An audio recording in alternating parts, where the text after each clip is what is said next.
मित्रांनो, या जगात सगळं काही क्षणभंगूर आहे. आज आहे, उद्या नाही. लोक बदलतात, वेळ बदलते आणि लोकांची मतंही बदलतात. पण एक गोष्ट मात्र बदलता कामा नये, ती म्हणजे आपला संकल्प. एकदा का ठरवलं की मग मागे वळून पाहायचे नाही. अडथळे येतील, लोक थांबवतील, चुकलं म्हणतील.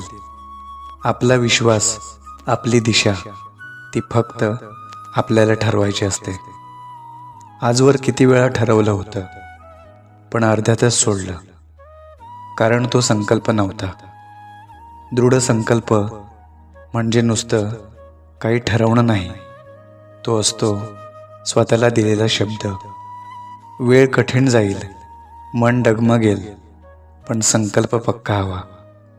आपण जर स्वतःवर ठाम राहिलो तर आयुष्य कुठल्याही वळणावर हरवणार नाही. म्हणूनच एकदा का ठरवलं तर मग थांबायचं नाही, कारण तो संकल्पच एक दिवस आपली ओळख बनणार असतो.